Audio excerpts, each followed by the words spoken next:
Hey guys, good evening.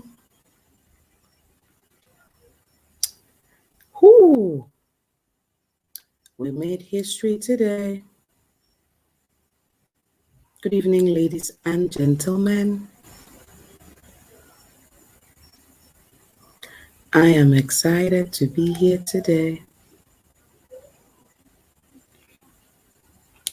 I'm excited to be here today. Oh, so excited.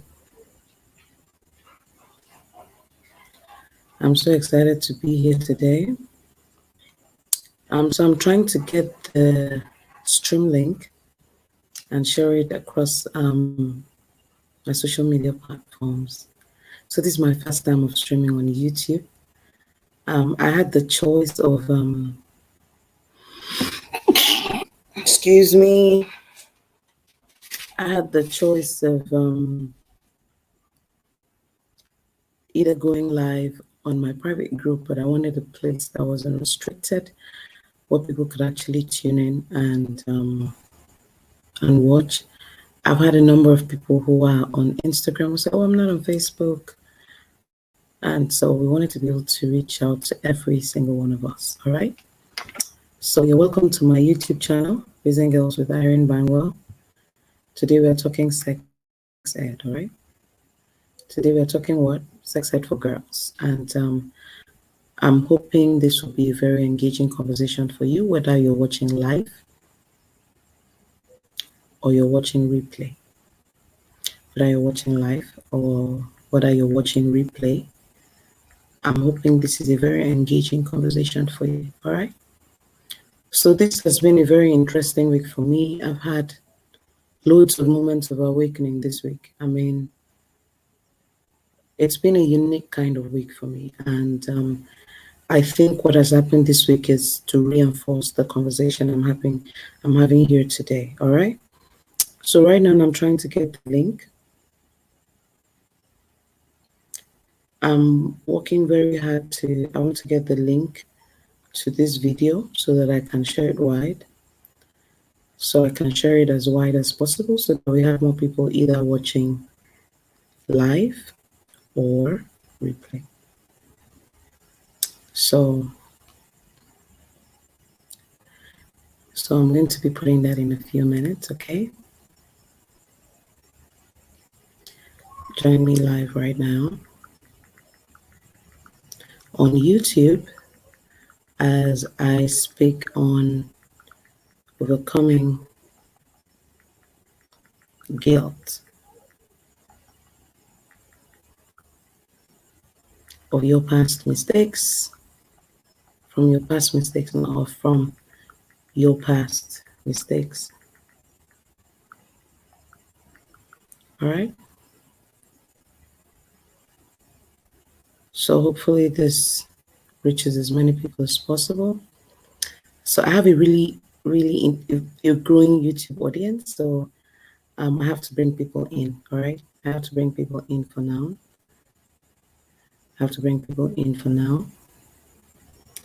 Feel. So let me put this in here.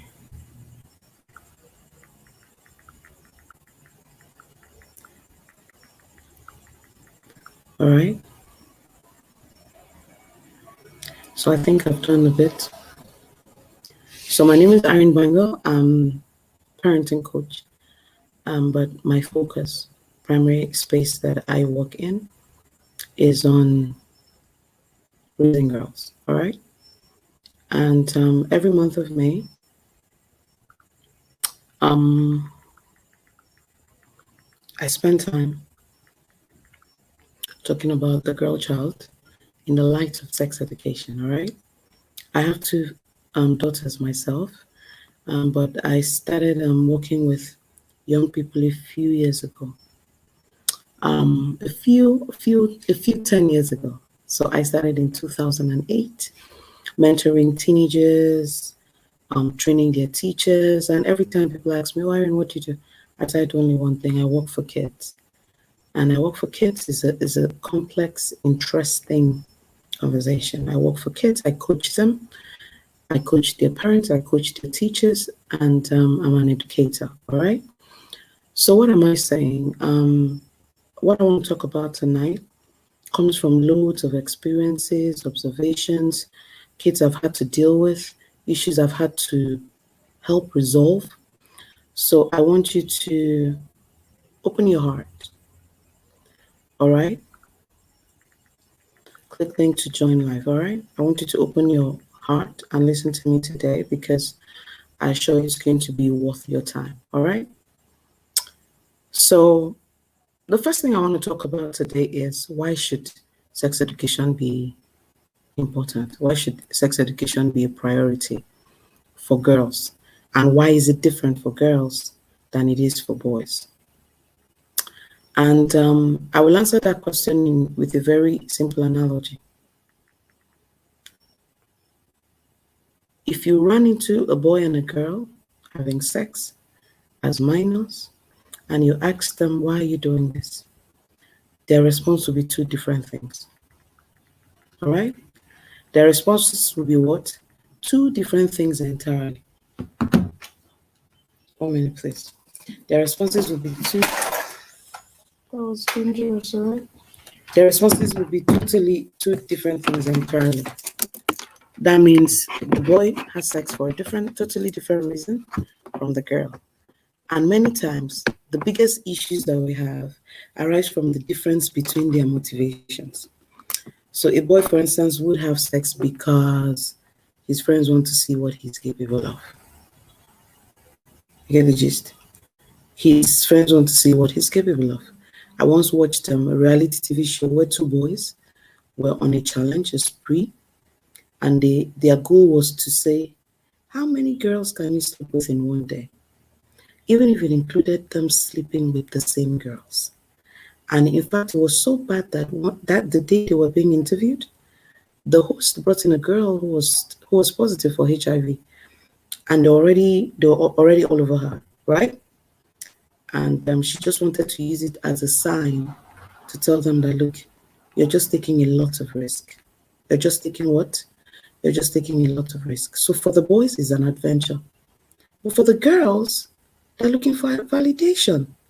Oh, they want to hear that the boy loves them. They want to hear that the boy picks them over other girls. They want to hear, all of this kind of cozy stuff. So picture this conflict. The girl is looking for love. The boy is on an adventure. After her is the next girl. After her is the next girl. After her is the next girl. So there has to be a conflict. So when I'm teaching sex education, I usually say, you can't teach your daughter sex education if you don't give her a sense of worth. And this thing I'm saying is not a joke. We have to give our girls a sense of worth. We have to give our girls a sense of identity. We have to give our girls, create an environment where our girls are comfortable being themselves, are validated by themselves on their own. Because regardless of what we preach to them, if a girl feels needy about the validation of boys, it doesn't matter the instructions you give to them, they're going to break. They are what? They are definitely going to break. So that's it. I've been sharing this as far as possible, and I'm hoping this works for us. Okay. Anyway, so if you're just coming in and you're watching replay, I want to thank you for stopping by today. I've started the conversation already. I started by establishing that sex education is actually different for girls. The approach for sex education is different for boys, and the way we go about it for boys is different from the way we should go about it for girls.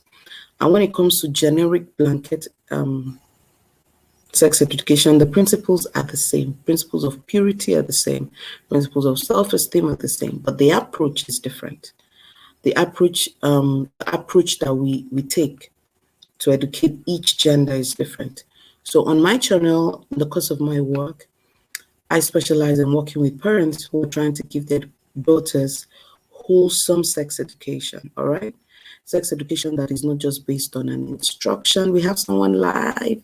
Thank you for joining us. Thank you for coming in tonight. So Essentially, I work with parents who say, look, I want to give my daughter the kind of sex education that works for girls.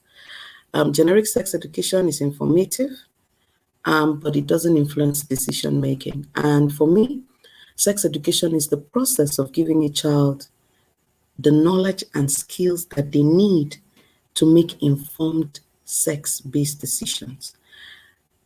The process of giving a child the knowledge and the skills that they need in order to make informed sex decisions. All right. So if what you tell your child gives them just information, then it's not effective. If what you're telling your child is the basic, all right, when you sleep with a man, you get pregnant.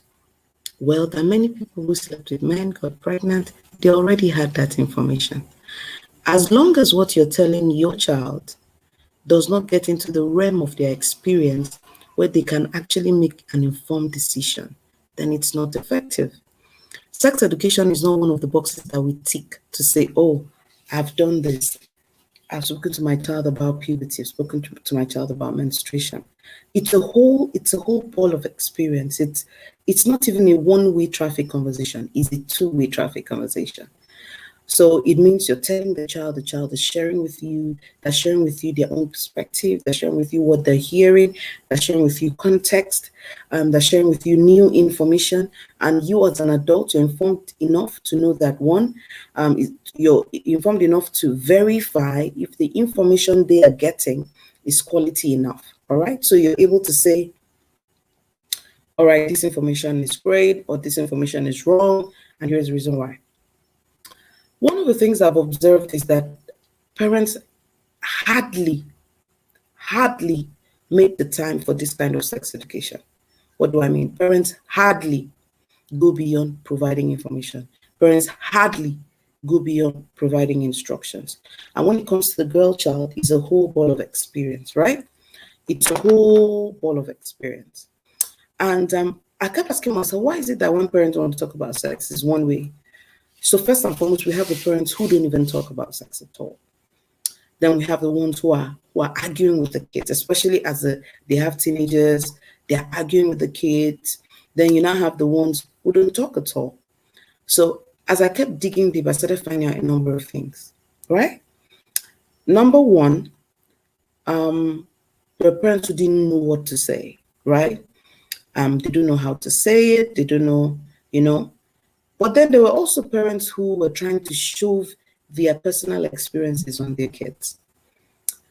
So for example, I went to school, I saw a group of girls who were wild.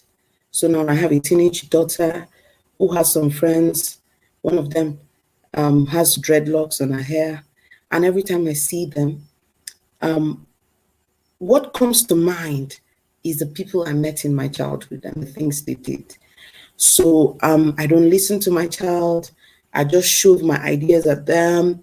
I just tell them this friend is bad for you, that friend is bad for you, that friend is bad for you. I remember one time I was working with a bunch of teenagers and they gave me the feedback that every time their parents said someone was bad for them, the parents actually poured gasoline into that relationship, meaning that they fired up that relationship without knowing it. These teenagers also told me, oh yes, they want their parents to look out for them, right? And tell them when they don't feel comfortable about friends. They want that backup. They want to know my parents care enough for me to be interested in the people I relate with. However, there's a way that parents are supposed to go about it. Like if you follow me, I like to go into root cause. What is the biggest root cause for parents trying to shove their realities on their children? What is the biggest cause of parents being hesitant about talking about sex education? From my personal observation, I have found that what a parent did in their past is usually a determining context for which they perceive sex education. So let me give you an example. Yes, I said what a parent did in the past usually gives them a context for which they care about sex education. So let's say you met a parent who was maybe a man now, who was a bit randy, right? when he was a young person. He played girls, slept around with girls. You would usually find that along the way, someone may have said something to him, say, one day someone will do this to your daughter. So they feel helpless about it. They feel like, oh, there's nothing I can do. This course is going to happen to me because I did it to other people. So they don't even know, I mean, will talking to this girl change anything? Doing this to this girl change anything? You also have moms who make their own fair share of mistakes as young people. And they have that voice in their head saying, look at you, you that did this, you that did that. You're the one coming to expect your child to be a moral person. You're the one demanding morality from your child. So what happens is, we now have two extremes. You now have the parents who don't say anything because, man, they just feel like they're in a box where things are going to happen whether they have control or not, right? Then you now have those ones who are overly about it, who are paranoid. They become paranoid about the experience. So when they're supposed to be having dialogues with the kids and listening to their kids, they're telling their kids, let me tell you, I know this, I know that, I know that. And sometimes without knowing, they sell ideas to their kids. So some of those parents, male and female alike, come into the room and they see the child Vaseline, looks a particular way. Who is wanking in this house? So your child didn't know what wanking was. You said it, they looked at you strange, you left, they Googled wanking, and hey, welcome to a new reality. I want to address some of those mental issues about how you go about sex education after you've had a past. If you were here from the beginning, or if you've watched this video from the beginning, you would recall that I said that men and women have sex for two different reasons. That's where I'm starting today. So you, daddy, you, mommy, you were once a young person. What it meant is that as a young person, during puberty, the hormonal changes and everything, you were also once at a point where, as a man, you were also being pushed by friends, and you were also pushing friends because you had come to define strength and masculinity in the context of how many girls you slept with. It was something you did as a teenager. There was a person you were at the time. There was knowledge you had at the time. There were prevailing cultures at the time. And possibly your parents there was a gap in relationship between you and your parents. So it means that as a young person, you made decisions in the context of your reality at the time. And I really need you to think about it. You were a young person. Hormones raging, not enough guidance, prevailing knowledge at the time. You have to get to the point where you realize that you were a different person at the time when you were a young person. There was a version of you that you were at that time that you are not at this time. So the first lesson I want you to take away today is you have to forgive yourself.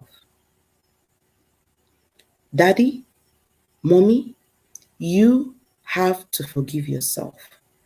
The person you were 20 years ago is not the person you are now.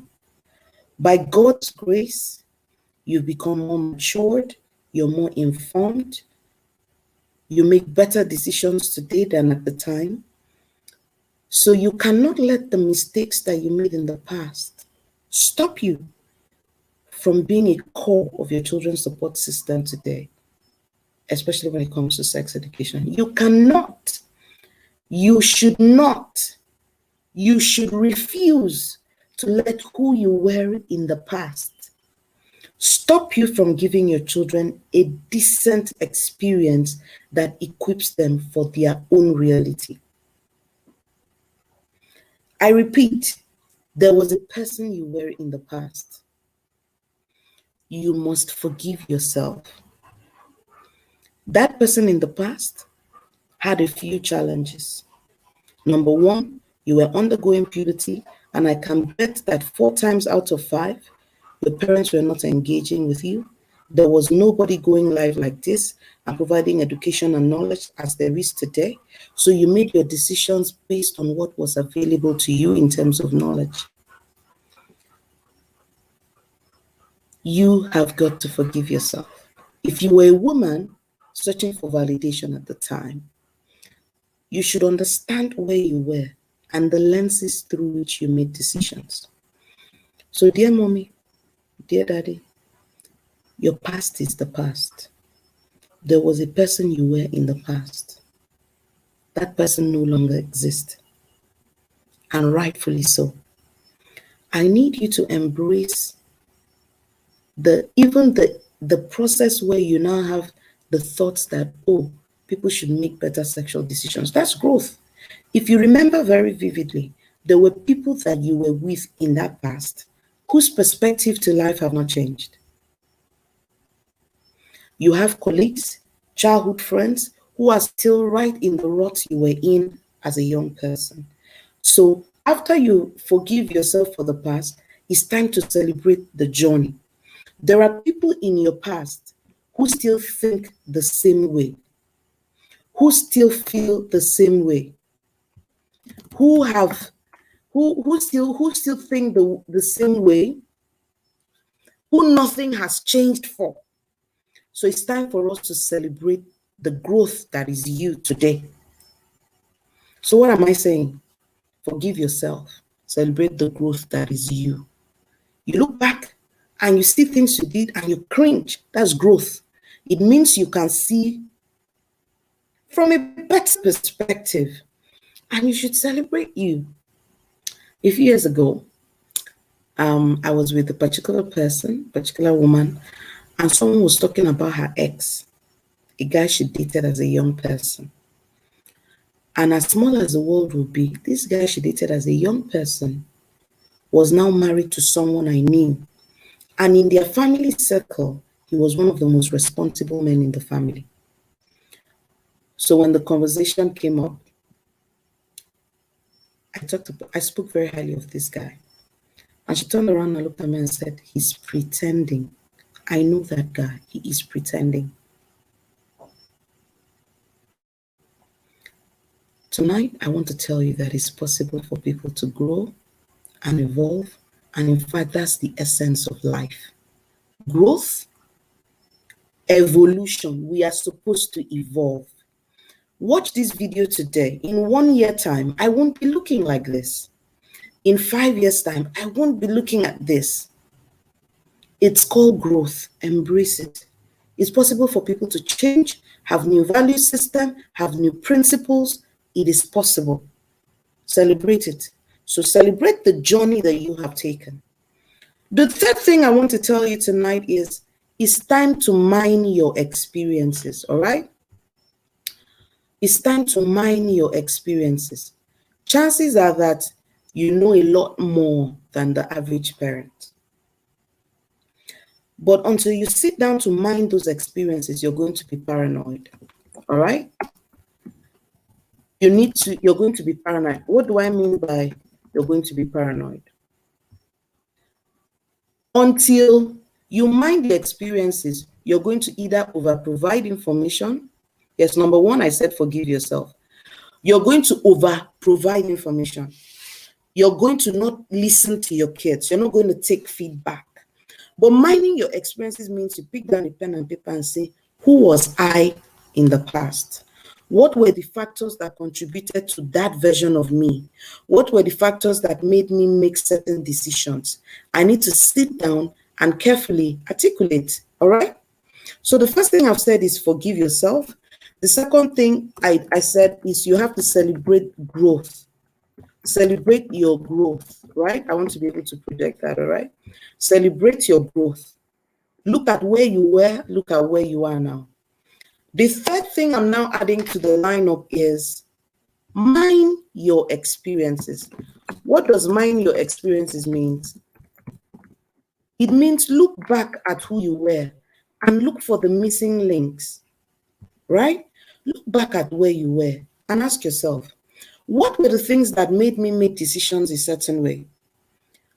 You have to articulate it. So for instance, I had nobody to ask questions. Put it on the list.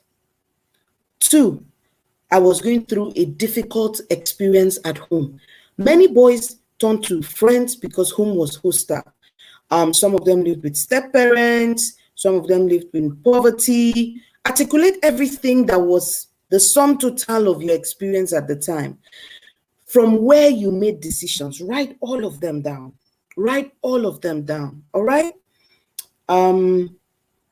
Including how, if it was a relative that was a Leo, including if you were abused as a young person and it became the window for many things to come into your life. Write everything you can think of. What do you think are the root causes, including your inability to speak up? Many of us did things because we were afraid to speak up. Mind those experiences. Bring them out, write them out. I mean, as much as you can, write out those experiences. You get? Write out those experiences, list exhaustively what was going on. Maybe you were in a school, there was little or no supervision. Friends used to invite you to go for a party. Your parents didn't know, so you know that friendship was a thing. You were drawn to parties. Write everything. Now, when you finish writing out everything, it's time to integrate the foundational things into your parenting today. So let me give you an example. You discovered that you couldn't speak up for yourself. So you know that sex education for you and your children must include your children's ability to speak to you, speak up about their issues, be able to come back to you and talk about difficulties that they have, right? Sex education for you is going to include, from when your kids are really young, how you ask them, how was your day at school? To get feedback, because you saw that in your own time, there was no feedback mechanism. You were not hearing anybody, nobody was hearing you. All right. What am I talking about? The fourth point, integrate your experiences into your family's sex education approach.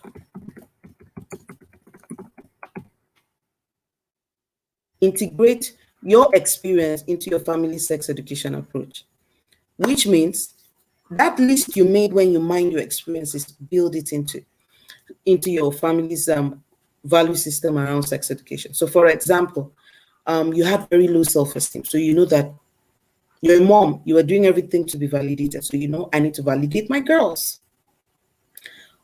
Take advantage of the things that made you do things, excuse me, and integrate them into your family. So for instance, if you had a relative introduce you to sex, then you need to go home and create a culture where you are the information bank of your family's sex education. Your kids don't go to relatives to ask for jack. And you talk freely about these things in your home so that every one person living under your roof actually has an experience to learn from you about what the sex education principle of your family is. It means you make other sources of information, especially questionable sources of information, irrelevant in your home. When you mind your experiences, there are things that you don't need to be told about. There are things you don't need to be told about. You would know. One time I had a job offering. I didn't have any job offering, Jerry. I ran an errand for some guy. I was coming in from Lagos into the city where I lived, and someone asked me, oh, please, could you give this parcel to someone in your town? I mean, I was excited. But when I went to deliver this parcel, I discovered that a particular government agency in the town was building a new office. So I asked this man that, oh, will there be job openings? I was a young person, I was trying to get employment and all of that. So will there be a job opening here? He said he would get back to me. On the day he was to get back to me, I went to the office. Then there were no GSMs and all of those kinds of stuff. So he essentially moved. So I went to the office and I asked, sir, what's up? Any job opening? And this man told me that I needed to sleep with him. I was disgusted because I felt like, hold on, I did you a favor first off. I brought a parcel for you from Lagos. No more strings attached, paid my money, came to deliver it to your office. So in the frustration, I went to speak to a relative about it. I said, oh, auntie, And look at what this man said. I had helped him with this. Look at, how can he tell me to come and sleep with him? This relative told me that, please, I should sleep with this man, that he will not remove my vagina. I should sleep with him, rinse my body, and go, as long as I am certain he's in a position to give me a job. Relative, good intention, wrong advice. So in minding it in my home, I don't let anybody talk to my children about anything of the sex education likes. And it's not about telling people not to talk to your kids and then you are not talking. So I'm the go-to person, because the information bank is not the person who gives all the information. It's the person that is easy to ask. I'm the person they can come up. Sometimes my kids pass me a note, oh, I need to talk about something. I'm the person they can come to ask these questions. So I eliminate everybody, any voice that can guide my children, because I don't know the value upon which people are building their lives. So this came from me mining my own experience with some of the mistakes I made as a young person. I mine it, I integrate these experiences into my family sex education approach. All right? Then finally, my third strategy is you have to silence dissenting voices. And I'm going to tell you who these dissenting voices are. Silence dissenting voices. What is the dissenting voice? It is that voice that every time you want to do something of relevance, it reminds you who you were. And the first dissenting voice you have to deal with is your own voice. It's a voice saying, look at you. Do you remember that thing you did? You know, there are many things people don't know about you that you know about yourself. So everywhere you go with yourself. And yourself is reminding you things you did. Oh, you that had abortion, you're telling children about purity. You want your children to be virgins. Was it easy for you? If it was easy like that, why did you do this? Why did you do that? So you have to silence that voice over your head. You need to shut the devil up in your head and tell it to get out. Because if you give into that dissenting voice, you're going to cause another generation to make about the same mistakes. Here's the thing. Owning the mistakes you made, learning from them, mining from them, actually means that you take away the power of the past from repeating itself. You take ownership, you take charge. You say, it ends with me. This thing that I made this kind of mistake, I made that kind of mistake, it's not going to happen to my kids. And this is not going to be about me beating my kids and saying they won't do this. This is going to be about me actually doing foundational, institutional things to stop the past from repeating itself. So someone cursed you and said, oh, this is going to happen to your children. I can bet you did it out of ignorance. As long as you can sit down and you have true remorse and you apologize where it is possible, you can build a different future for your children. I'm a Christian, and the Bible says that no longer will parents do something and their children's teeth will be set on an edge. That it means that no longer should I make a mistake and my kids pay for it. So it means I'm going to shut that dissenting voice in my head telling me that I don't qualify to teach my children morality. I'm taking charge and saying, morality starts with my children. I'm the last person you did that to. So the first dissenting voice you have to deal with is your voice. It's your own voice in your head. So how do you deal with a dissenting voice? You replace it with another thought. If a thought comes and says you don't qualify to teach children, say, oh, wow, I have enough experience and I qualify to teach my children. If a voice says, look at what you did, you say, I did what I did with the knowledge that was available to me. I'm going to provide my children a new set of knowledge system that will empower them to make better decisions than I did. So when the voice comes, you don't shrink. You rise up to the occasion. You talk back. Oh, you had several abortions. I made mistakes.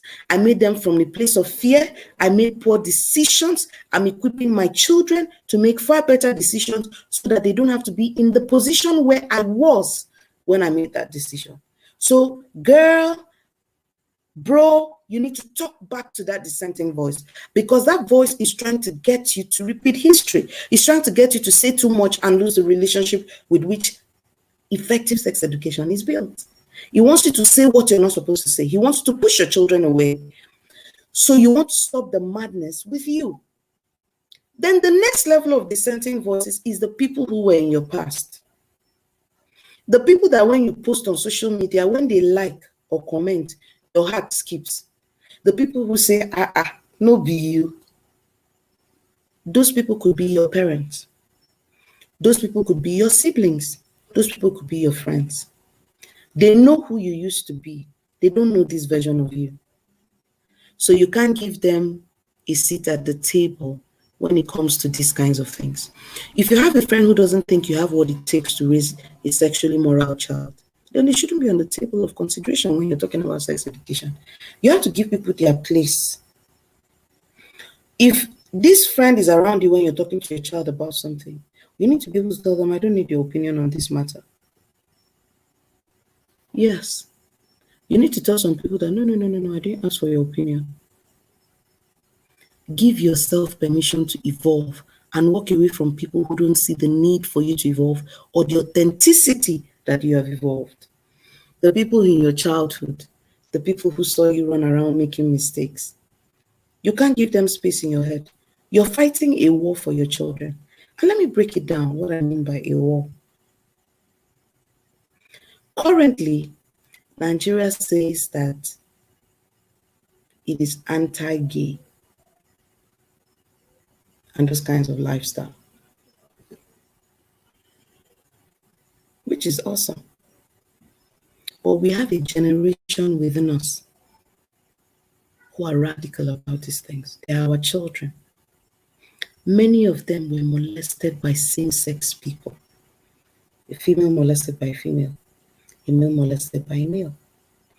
So it means that when you fight the war to make your home abuse-free, effective sex education, you're saving your children from so many things.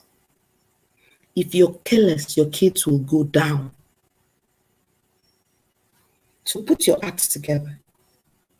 From shielding your kids, to loving your kids, to having relationship with your kids, to counseling your kids, to providing quality information. I don't mean that if you touch a man, you will get, if you ban touches, you will get pregnant. Not those kind of dumb, lame lines that our parents used that didn't really, so you go and do, and someone will give you a pill, so you find a way to do it without getting pregnant. That reminds me again, parents who have the past tend to give those kind of advice because you know so much in your head, you don't know how to say it, so you use it to say, I've told you, you will get pregnant. So because you had an abortion. So your biggest fear is them getting pregnant.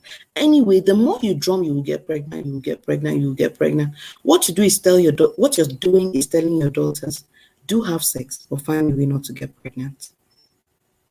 So those things in your past that keep making you tone in a particular direction are actually doing you more harm than good. Sit down and mind the whole experience.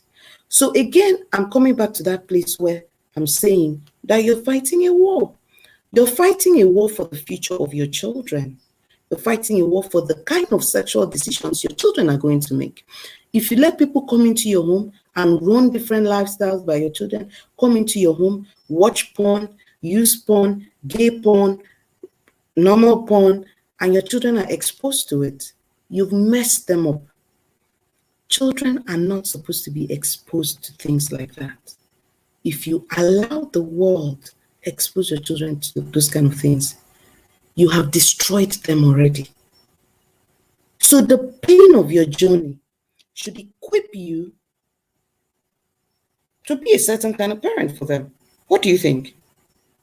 The pain of your own experiences should equip you to choose differently. To say, no, I'm going to be a support system to them. When you're paranoid, you misinform. That's why I said paranoia makes you not listen to your kids, makes you give one-sided information based on your own experiences. So let me give you an instance. I've given a number of them. Your teenagers are talking about a regular celebrity. But because in your time there was a popular guy and you ended up being with him, you're not listening to who the celebrity is, you're not knowing the context of what they're saying, and you're going off.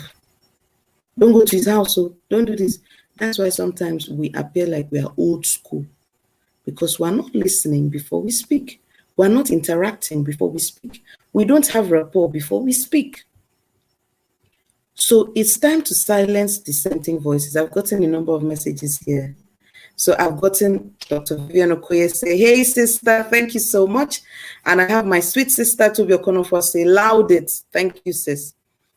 You have to shut dissenting voices in your head so that you can actually do effective sex education. Sex education is based on trust. It is more than instructions. It is so much more than instructions, right? It's so much more than instructions, okay? It's way more than instructions, it's relationships. A parent who is doing good sex education will have their child coming back to banter at them. Oh, mommy, see this, oh, mommy, see that. So someone asked me, Irene, so if I have a past, should I tell my children about my past so that it gives them a context to my paranoia? I say no. It depends on how old your children are. Let's fix the paranoia. How do we fix it? I've told you, mind your experiences. Go back to who you were. Look at how you made decisions. Look at all the places where influences came from. When you finish doing that, see how you can incorporate preventive measures or cultures or habits that help your children not have to fight that same kind of battle. All right? Then secondly, there's an age when you can open up to your kids. There's a time where you open up to your kids and they say, so what are you telling me? So why are you telling me? You're telling me to be straight when you had 6 abortions. Especially if you have become such a better person today. Your kids can misread the feedback. Our children's interpretation of what is happening around them is important. They make decisions from there. So they're going to be like, oh, wow, so mommy did 6 abortions and today she's married, she has kids. Then it means abortion doesn't stop people from having children. There's an age there and you don't tell them those things. What you just tell them is, there are things you do that you live with the guilt forever. Because the truth is you live with the guilt, the regret. And the one thing about this kind of abortion concept is that, abortion situations, is that you don't feel the need to have kept the baby, but you feel the regret of killing the baby. Very confusing emotion. Very confusing emotion. Other people can't see the battle in your head, but you can see it. So your girls are not ready for those kind of lessons yet, until you people have come to some place of maturity. You've watched them fight some wars. You've watched them make some decisions. Then you know that they're ready to take this. There comes a time when a parent opening up about their failures helps them bond better with the kids. But usually, it's not too early. For example, a man who had faithfulness issues, opening up to his son around the time he's wrapping up university, to say, these were my struggles, this was my pain, things people can't see. As you begin to start making decisions about marriage, these are some things I want you to consider. Makes sense at that time. Doesn't make sense when he's 16 and 17 to tell him, oh, these were my own moral failures. But saying, at 16, 17, you're saying this is usually a safer way. This is usually a better way. Allow them to go and think about some things. Give them room to own their own thoughts around these issues, right? So, but when they come to a certain age, you can open up at that certain age. So the fact that you had a past does not mean that you pour it all out for your children. Sometimes it's not age appropriate. It's not age appropriate to vomit it like that. So you have to nurture your children with the things you learned, foundational principles, cultures, habits. Then as they start making their own decisions, some of which they'll fail in, right? Maybe they make a decision that in a place of regret, they're building. Sometimes the children make mistakes and you want to tell them, look, it doesn't matter what you did in the past, you can have a new beginning. Then you can throw in something. So for example, now me, and I'm talking to my daughters and I'll tell them about speaking truth. I can tell them about the time I lied. At their age is understandable. But as I'm telling my 9-year-old about sex education, for crying out loud, I can't tell about the ones that I did now. As she gets older, and then she maybe makes a mistake. Mistake does not mean they will have sex. You can raise a virgin in this generation. That's what I plan to do. And my process of saying I want my children to marry as virgins has nothing to do with so that a man will say, I married her tear later. Rubbish. Girls don't keep their bodies for men. Girls keep their bodies in honor to God. And my virgin mandate is because I know what it means to not be a virgin before you marry. And I know the guilt, I know the torment, I know the regret that comes with it. I know you can't control what, it's like once you set sail, you can't control what the outcomes are.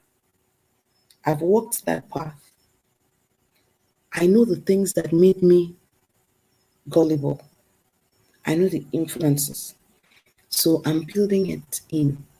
And I'm trying to say, I had this cousin when we were younger, and she wouldn't date. She could party, but she wouldn't date.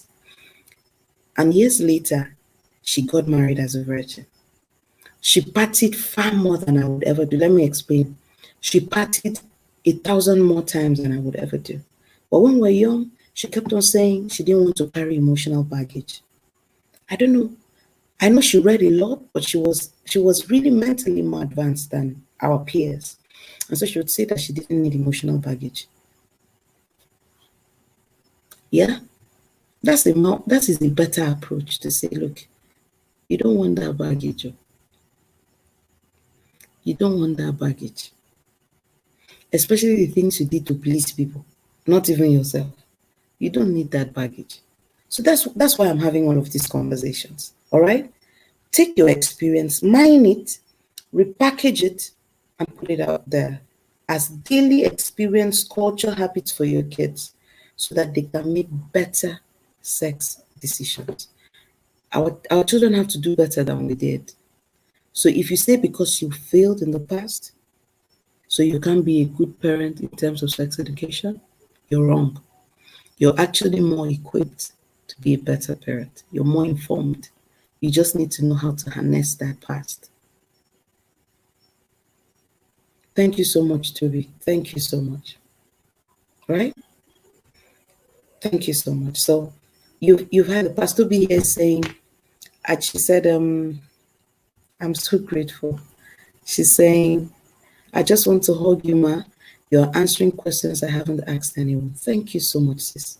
Thank you so much. Thank you so much, my sisters. Thank you, Chineye, for coming out tonight. I'm so excited. This live video, I'm having the highest number of comments I've ever had on any video that I've uploaded on YouTube. Thank you so much. So what am I saying? You have experience. Use it. Use it and raise an armed generation, abuse-free generation. Together we can raise an abuse-free generation. We can raise a toxic-free generation because we've seen that abuse is bringing out questions about sexual lifestyles. We're seeing young people wake up and walk out of family and love and faith because of sex decisions that many times people made them do. So we have to go home and raise a sane generation, a generation that can come back to us and ask us questions. We can inspire them, and we have the right motive. We have the right objective to these things. So your failure could actually be a mantle to use and fight for your children. I'm excited that the people that were able to join today got value. In the meantime, before you go away, do you want to subscribe to my channel? Please subscribe to my channel. I want to also grow our numbers so that more and more people kind of see the content that we are creating and all. Please subscribe to our channel, keep coming back, and if you enjoyed watching this video, please share it with as many people as possible. I'm actually thinking that once a month I'll come on live like this on YouTube and just answer questions and listen to people. Thank you, sweet sister Vivian. Let me see your face. Thank you. Thank you, Toby. Thank you, Tina. Thank you for being here today. And thank you for everyone else who is watching but didn't make any comments, who came in whether for 2 minutes or more, who is catching replay. I'm excited you came, and I'm certain that you got value out of today. So please share this video, like, subscribe to my channel. I look forward to seeing you again. I'm honored that you spent your evening here with me. Thank you, and God bless you. Yes, I didn't answer questions because there was no question in the comment section. Thank you. But if you have a question, you can drop it and I'll respond to you. And if your question is engaging, something that I need to do a video on, I promise I would make a video on it. So if you're even watching and there are things you would like me to talk about, please feel free to tell me, Irene, can you talk about this? I have this question I would like you to answer in a video. I'd do it for you because I'm here to serve you. Thank you so much for stopping by today. God bless you richly.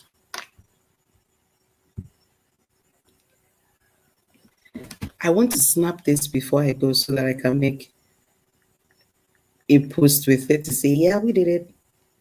We did it. We went live today. So this is history, right? Making for me. This is my first time coming live on YouTube and hosting any session.